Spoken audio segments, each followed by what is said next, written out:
Earthquakes. Terrifying. It's like a nightmare. Deadly. If we had gone to bed 10 minutes later, I would be here as a widower. And impossible to predict. In a matter of seconds, everything can go away. They can strike in the most unexpected places. I always thought earthquakes were something that happens in California, not in Oklahoma. But when disaster shakes the planet, the total impact can change engineering. There are a lot of theories why those buildings perform well. And even history.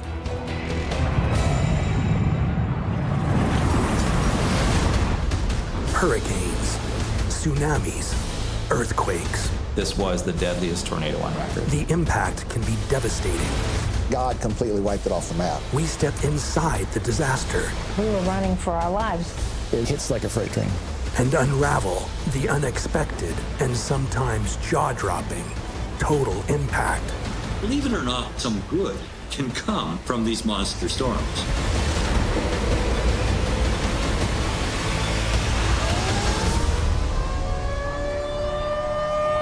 Earthquake sirens ring out across Mexico City. The alarms trigger mass evacuations. An 8.1 magnitude earthquake has struck, the largest in Mexico in 100 years. While the quake kills nearly 100 people in southern Mexico, it originates off the coast, 1,000 kilometers southeast of Mexico City, and the city is left relatively unscathed. For residents of Mexico, preparing for earthquakes is a normal part of life growing up. But they're unaware that a much more deadly earthquake is just around the corner. From early on in school to your adult life, you're always doing drills for earthquakes. You're supposed to remain calm, listen to the leaders.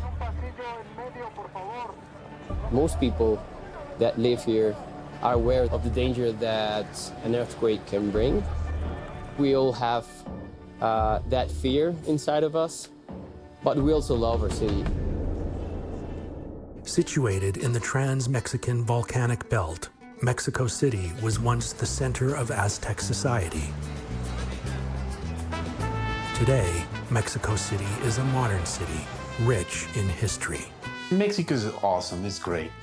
I mean, we have a really cool weather, the people is awesome. I love Mexican food, Mexican music, Mexican culture. Yet this thriving metropolis lies in one of the most seismically active regions in the world, along what's known as the Ring of Fire. Home to most of the world's volcanoes, this is where the Earth moves and roars to life. The Ring of Fire, of course, people get very excited about this. It's basically just the Pacific Rim. The surface of the Earth is divided up into about 10 plates. These tectonic plates are in constant motion. Where they meet, along the ring, about 90% of the world's earthquakes shake the planet. As the oceanic plate dives down beneath the continents, this pressure is being built up by plate tectonics. It slips, and the energy then radiates out across the surface of the Earth. It's this sliding process as they move past one another that generates the earthquakes that we feel. You know, Mexicans, especially if you come from Mexico City, are aware of the danger that an earthquake can bring. Like everyone, you grow up with the stories of the 1985 earthquake. On the morning of September 19th, 1985, Mexico City started to shake.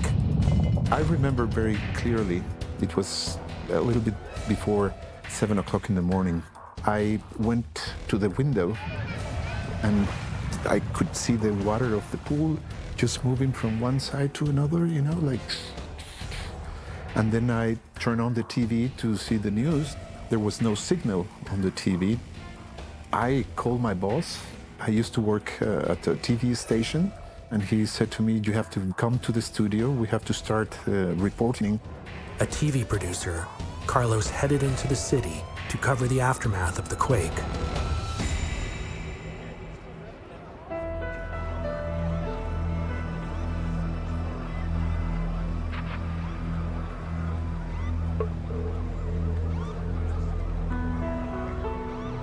It was really devastating. It was really shocking. Everything collapsed. People bleeding, hurt. I mean, imagine a bomb just crashing into your city. It's like a nightmare. The earthquake killed 10,000 and left 30,000 injured. The 1985 event was a magnitude 8.0.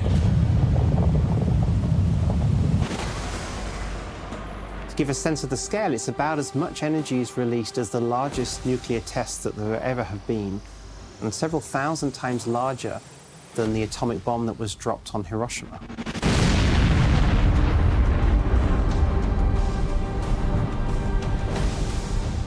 The 1985 event was a real wake-up for Mexico City. There was a lot of damage, despite the fact that the earthquake was 300 kilometers away. So that was a real revelation. The fact that the earthquake was so far away from Mexico City really is what spurred the idea of developing an early warning system. To implement the new early warning system, 12 seismic sensors were placed along the coast of Mexico. Today, there are more than 100 sensors. The sensors detect the initial P, or primary waves. These don't shake the ground and can't be felt except by the sensors, giving advance warning that the more damaging S, or shear waves, are soon to follow.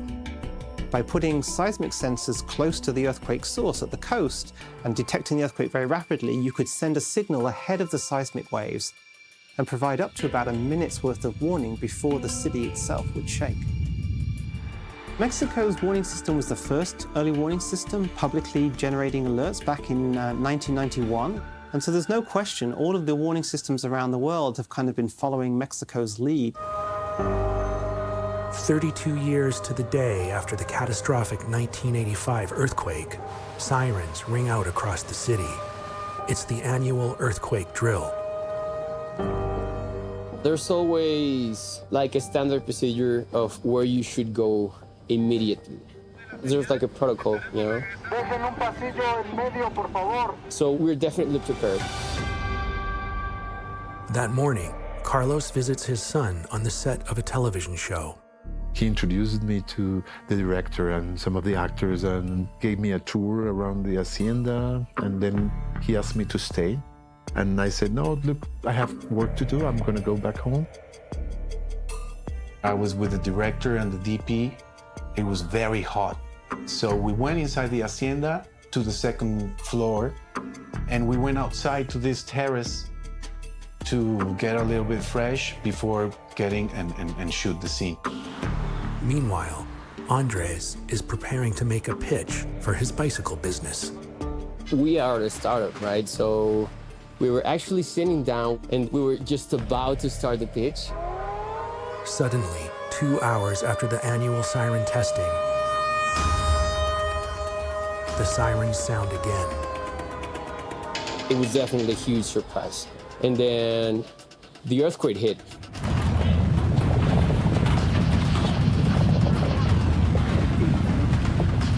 And we started to freak out a bit. I went out on the street and then I saw a lot of dust and this woman crying that a building had collapsed. And I didn't really believe that until I saw the collapsed building. And then I heard that there was another collapsed building and another one and another one. It's a big coincidence that there was the 85 earthquake, same day. I just stood there and I was like, it's gonna pass, right? But the shaking does not stop. It moved really, really, really strong. But my reaction was so shocked of seeing this corner of the building of the hacienda collapsing. Because we're talking about stone and rocks. The director was next to me, and he evacuated as soon as he felt the earthquake. But instead of evacuating, I just stood there. Before he can react, things go from bad to worse. I remember feeling this black shadow coming to me like boom, and just knocked me out. And I went to black. As 32 years to the day of the country's worst natural disaster, Mexico City is hit by a 7.1 magnitude earthquake. As Carlos Jr. lies beneath a pile of rubble, his father is at home when the earthquake strikes. I suddenly felt this strong movement, you know, and then I realized it was an earthquake. So I went out and saw my neighbor's house collapse, and I was just waiting for the houses to collapse. As the tremors subside, 3 states have suffered widespread destruction. Andres has managed to evacuate onto the streets with thousands of others. You would see people with their head open. You heard about people being trapped in buildings, and you just feel kind of helpless. Carlos has no idea yet what's happened to his son. I received a call telling me that Carlos, my son, was trapped under the rubble of the hacienda they were shooting. And they told me that he was okay, that they managed to take him to a hospital. But I thought they told me he was okay because they didn't want to tell me that he died. So I started to drive. I was just focused on finding my son. While Carlos races to his son, the people of Mexico City mobilize. First responders jump into action, along with thousands of everyday citizens.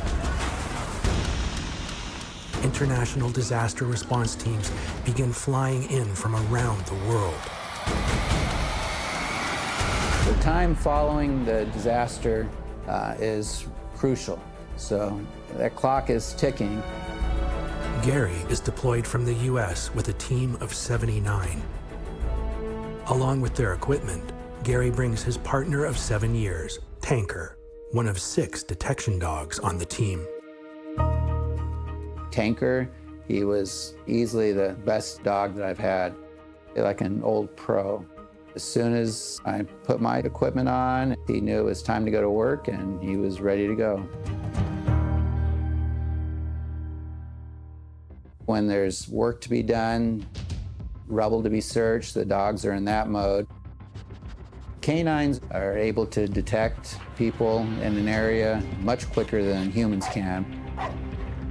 A dog could search in, say, 5-10 minutes, where it would take a human maybe up to an hour or longer.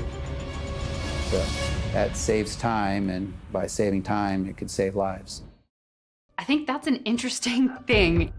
This one piece will make 52 layers. Watch on mobile devices or the big screen, all for free. No subscription required.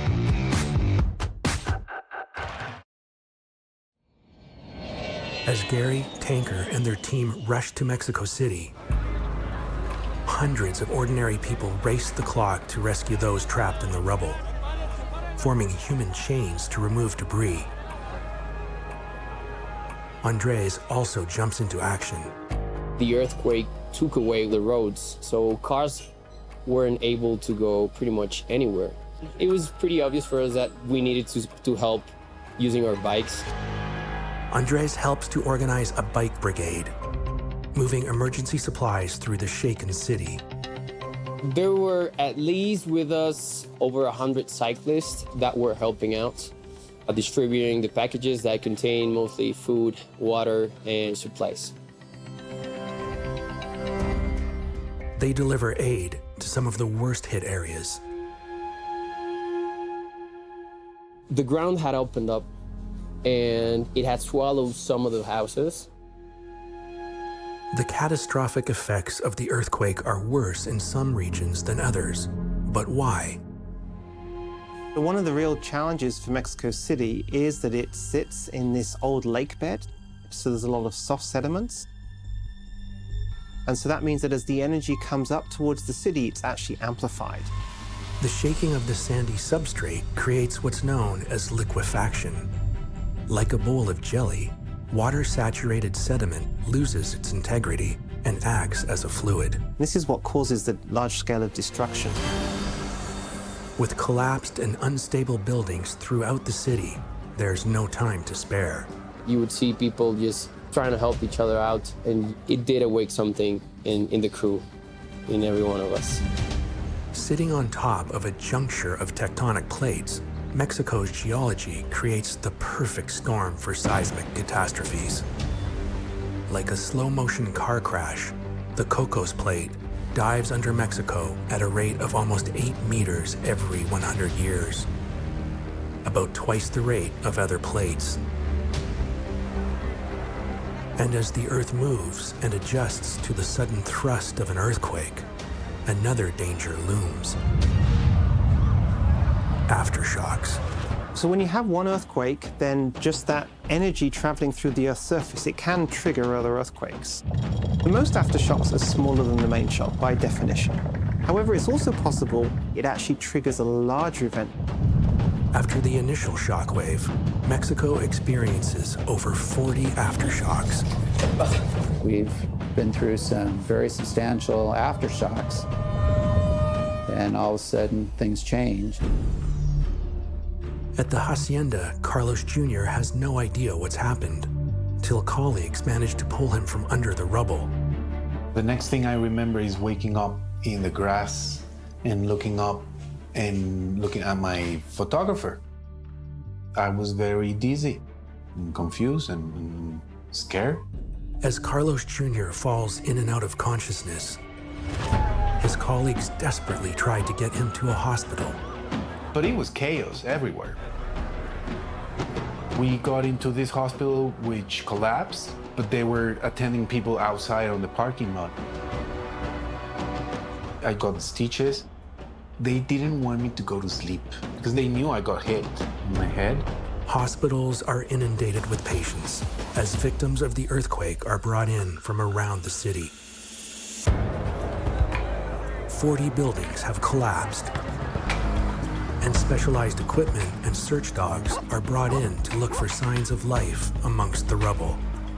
When we use things like our listening devices that can pick up somebody that's buried under a couple floors, we need complete silence. Amidst the crowds, jackhammers, and generators, rescue workers raise their hand, the universal symbol for silence.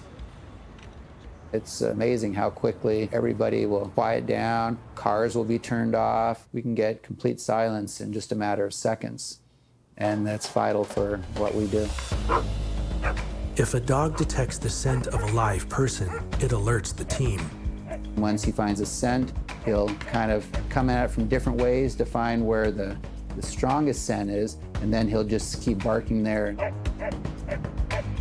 If we've located a live person in it, then we'll stay there continuously 24 or 36 hours until that person's rescued. We have the equipment and the personnel to be able to dig through rubble. We have jackhammers. We can go through several floors of collapsed structure to get to somebody that's underneath. The feeling that I have when we pull somebody alive that's been buried under rubble is, it's hard to explain. Overjoyed, I can just still see the face of the last victim that we pulled out. It's an unbelievable feeling. I couldn't really describe it in words. Yet amongst the twisted labyrinth of metal, concrete, and glass, there are places even the dogs can't reach. But there is one renowned group that dares go where most no one else would ever tread: the moles.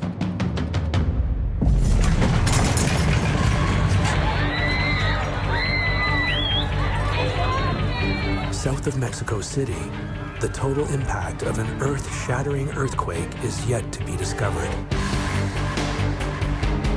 But as the city rushes to find survivors, Carlos has managed to make his way through the chaos to his son.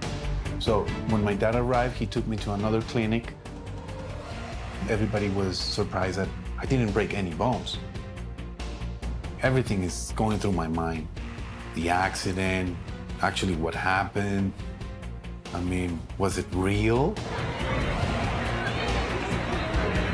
It was a really big earthquake. like a movie. CGI explosions everywhere. The buildings collapsing. In a matter of seconds, everything can go away.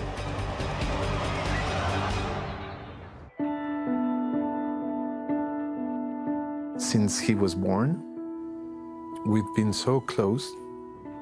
We're like soulmates. He's my best friend. I'm glad he's alive. That's all I can say.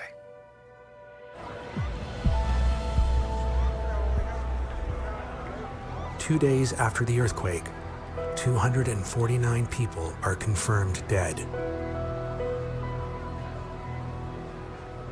There could still be survivors, but there are places too dangerous for anyone to enter.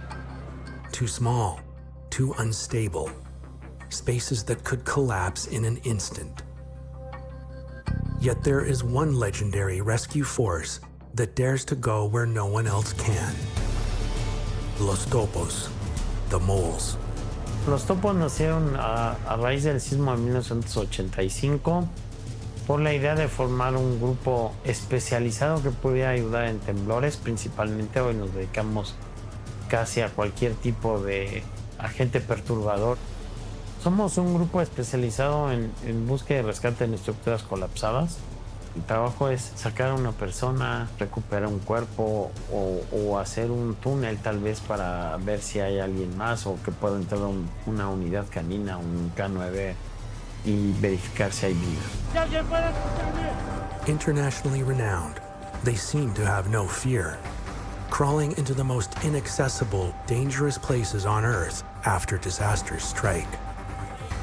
Like Gary and the Canine Squad, it takes a special breed to become a mole. Somos pocos en realidad, pero es que el trabajo es arduo. Tienes que tener, como dicen, la mente fría, dirigido a lo que vas y sí, lo que te encuentras, sí te deja una huella. Like many aid groups, the moles are volunteers. La satisfacción de haber ayudado. Pago no hay, todos somos voluntarios en la brigada. Nos ayudan con donativos, las personas, es nuestro tiempo, es lo que nosotros aportamos a la sociedad. Teams from around the world arrive to help.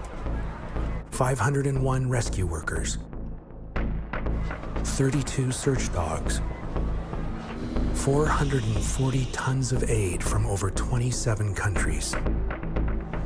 Then, on September 24th, aftershocks force rescuers to stop working.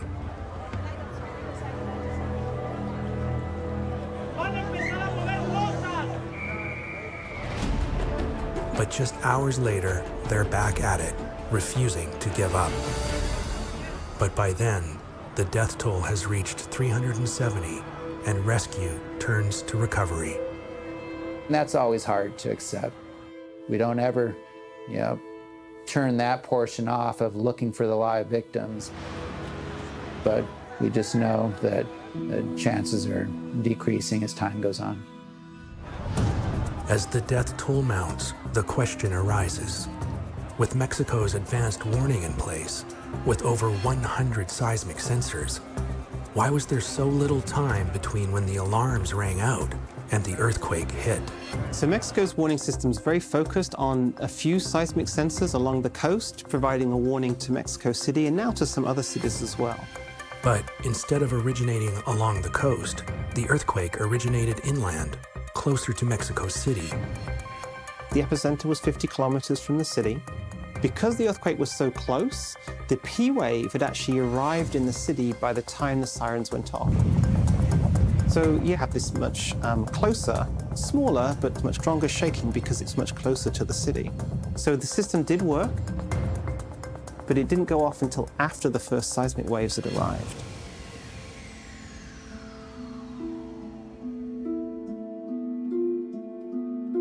The disaster takes its emotional toll. You're making plans for future, you're going through your daily life, and then somebody's trying to take away your city, right? Nothing else like really makes sense. Someday this could strike again, but you just can't leave the city. It's a great city. The Mexico City anniversary earthquake highlights the need for improved detection. The whole system has to be much faster because the system has to provide warnings for earthquakes that are right beneath our feet. So we have to absolutely minimize the time it takes to process the data, understand the earthquake, and push the warning out to people. We cannot predict earthquakes today, for sure, and most seismologists don't think we'll be able to do it in the foreseeable future. And the reason is that on any given fault plane, there are hundreds of earthquakes, very, very small earthquakes every single day. And then on a particular day, at a particular time, one of these small earthquakes grows to become a big earthquake. So to predict the big earthquakes, you need to predict all of these tiny earthquakes and which one of them will become large. Plate tectonics tells us that we continue to get these recurring earthquakes in the same locations, similar kinds of magnitudes. But what's happening when thousands of kilometers away, earthquakes rock unsuspecting communities far from any fault lines? All of a sudden, boom. Just like a huge airplane had crashed in the yard.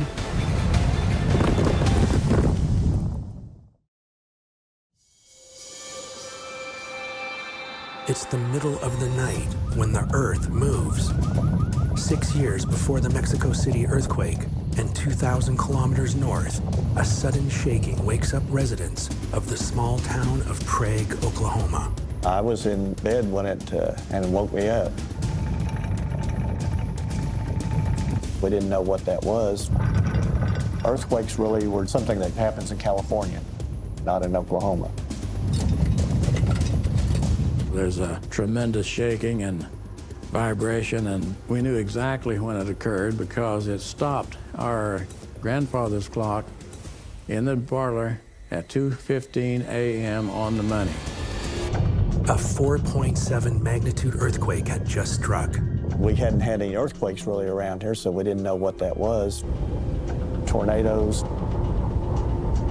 floods, hailstorms. Those are the disasters that you really thought about, for this area.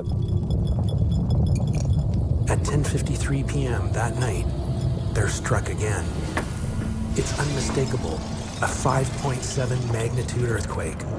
It's felt as far away as Wisconsin, almost 1,300 kilometers away. All of a sudden, boom. Just like a huge airplane had crashed in the yard, the house started shaking, the walls began cracking, there's dust flying. My wife was screaming, crying. I was spread eagle legs apart just to keep standing up. And I just knew in my own mind that upstairs were going to come crashing down into the first floor. It was very terrifying. We received a lot of calls. People thought there was an explosion because it was so loud and shook everything in town. A lot of people thought maybe something ran into their house. So the police department, they were inundated with calls. And then we got the teams out looking around for damage.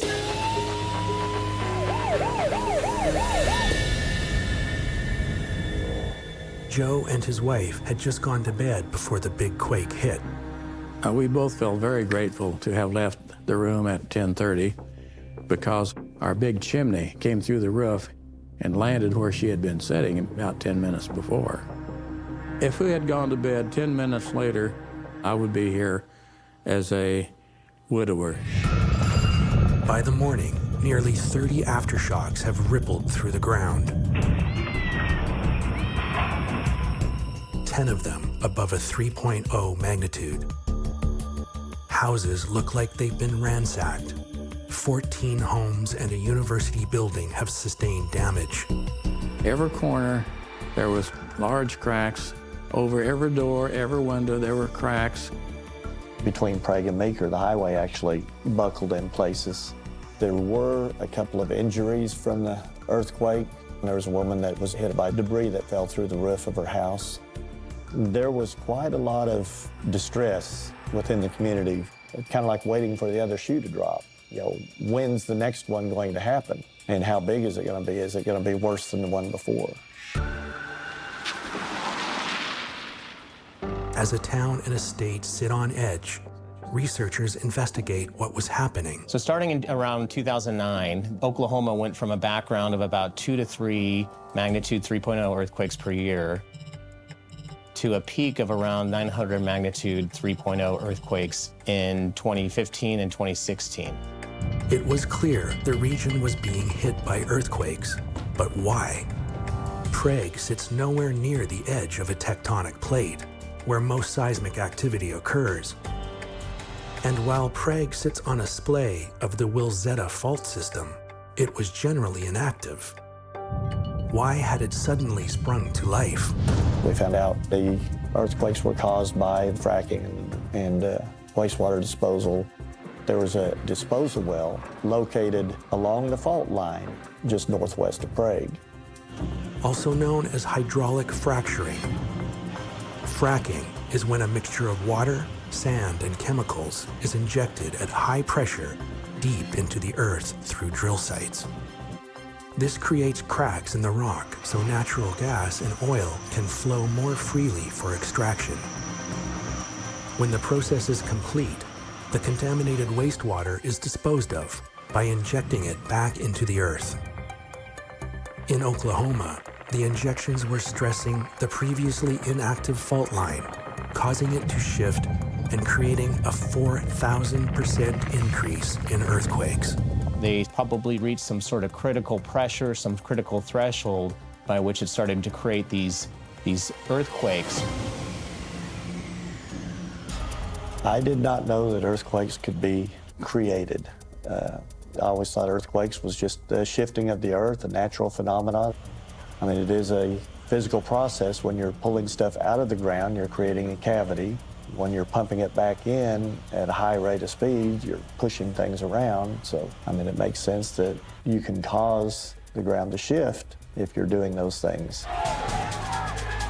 I think we've come to the point where there's common acceptance that there is a connection between fracking and earthquakes. Following the advice of researchers, the government began implementing stricter rules for fracking, and in 2016, mandated a 40% reduction in fluid injections. So anytime a large earthquake would occur, they would immediately ramp down disposal in a certain area near those larger earthquakes. You know, we were glad when the earthquakes started tapering off and minimizing in the intensity. They've pretty much gone away in the Prague area, but they're still prevalent in other areas of the state. We don't necessarily know what the future holds, but it might be several decades before we're back to sort of normal. While earthquakes can be incredibly destructive, in one instance, the total impact uncovers a secret hidden for centuries. Eso fue descubrimiento de mi vida. When the anniversary earthquake hit Mexico City on September 19, 2017, the 7.1 magnitude earthquake shook south-central Mexico to its core. Hundreds were killed, and thousands injured as buildings collapsed across 3 states. In Morelos State, just south of Mexico City, one of Mexico's most important archaeological sites, the Teopanzolco Temple, was also hit by violent shaking. While nothing can minimize the death and destruction of the earthquake, the total impact opened a door in history that might otherwise have stayed closed forever. Yo estaba aquí en la oficina y de repente a la 1:15 que empieza a temblar.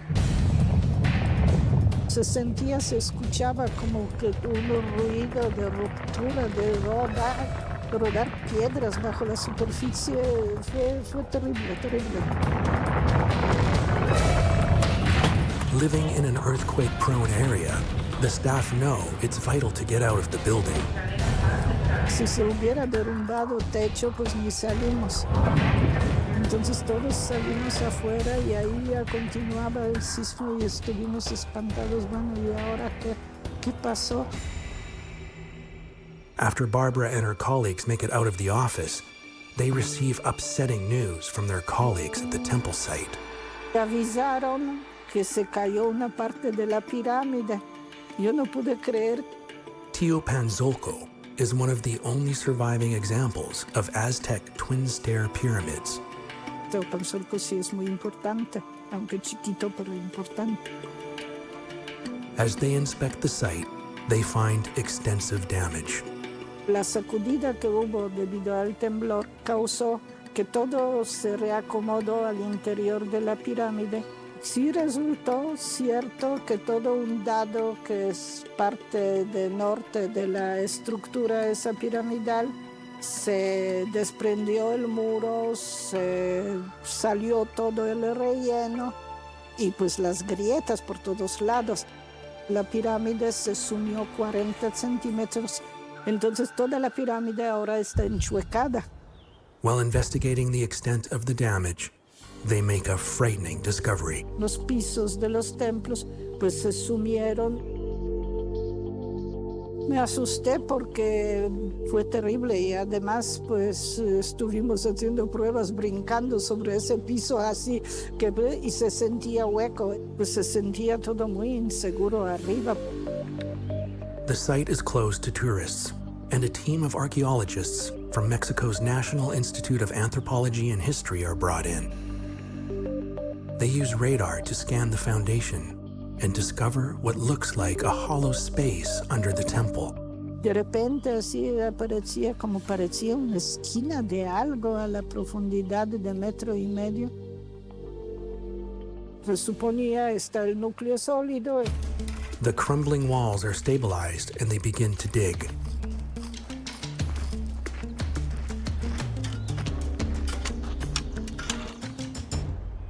They uncover a secret room, 2 meters underneath the temple.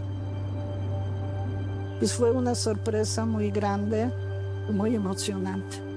The 6 by 5 meter room has double facade walls made of well-cut elongated stones, stucco-covered pilaster, a bench, ceramics, and an incense burner. It's determined to be a temple to Tlaloc, understandably in the arid region, the god of rain.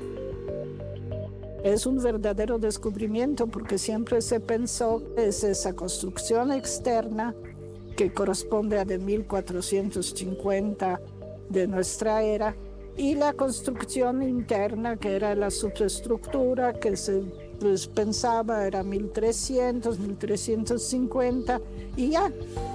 Surprisingly, it's determined that the new inner temple was constructed up to 300 years earlier than the outer structure. Se construyó en 1150, 1200 de nuestra era. Complicó un poco la cuestión histórica porque mucho tiempo se consideró que Teopanzolco fue construido como copia de lo que fue Templo Mayor, pero haciendo las investigaciones de temporalidad, pues nos dicen que Teopanzolco era mucho más temprano. Out of the ruins and the tragedy of the earthquake, a piece of history is unearthed. And in the future, there may now be more to discover under the ancient temple site. La arqueología abarca todo y sobre todo es una labor de detective de tratar de descifrar la historia a través de la cultura material. Pues yo creo que ese descubrimiento de ese templo fue descubrimiento de mi vida, pero pues fue muy trágico ese temblor. Despite the damage to the temple, Teopanzolco has withstood the ravages of time in one of the most earthquake-prone regions of the world for at least 800 years. What is it that allows some structures to withstand the tremors of the earth while others crumble? Each earthquake gives an opportunity to understand their impact, and innovative engineering just might hold the answer to a safer future. There are a lot of theories why those buildings perform well.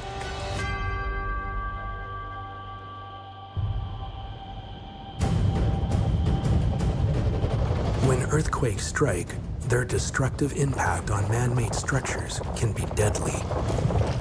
But can old and new technology together save lives?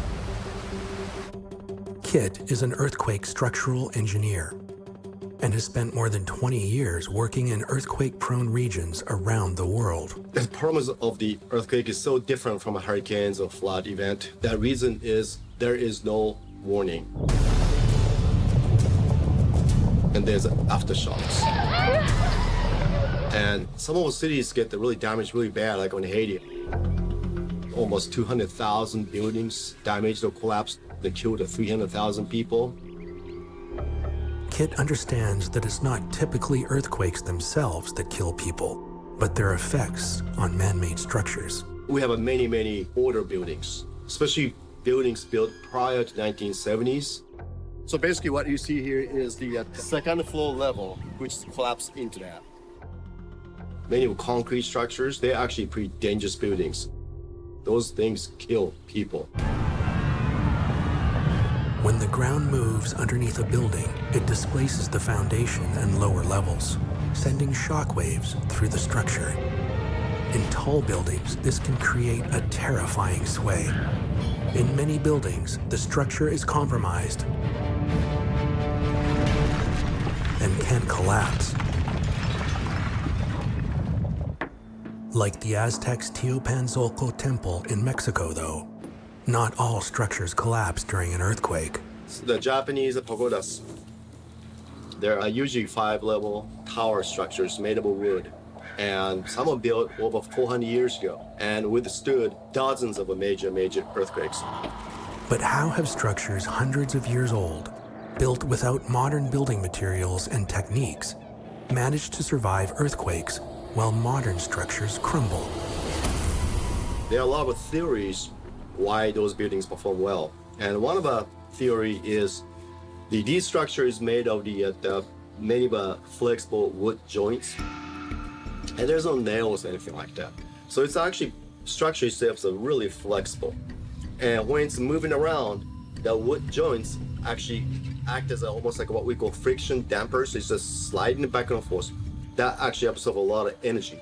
In the pagoda, the entire structure is also centered around a central pillar, the Shinbashira. The whole buildings almost move like a snake. So that itself absorbs energy, very flexible structure. So that's one of the reasons why those buildings perform so well. These ancient building techniques are similar to many of the techniques used to create earthquake resilience in buildings today. But there are many different technologies out there to just make it better. Dampers are essentially kind of like a shock absorber in your car. Your car has a spring and a shock absorber. Just imagine if you take out the shock absorber, just only spring only, what kind of ride you're gonna get. What dampers do is reduce the movement. That makes a huge difference in performance.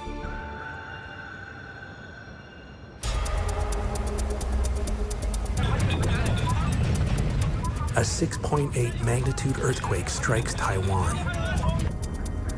A construction crane on the 47th floor of a building collapses, killing 5 people. Miraculously, an inspection shows no structural damage to the building. But how? Built just 200 meters away from a major fault line, Taipei 101 was designed to withstand both typhoon winds and earthquakes. How Taipei 101 works is they have what is called tuned mass damper. It's essentially really heavy ball suspended at the top level of this building. If the building moves this direction, this mass damper counterweights in a sense, so that absorbs the energy.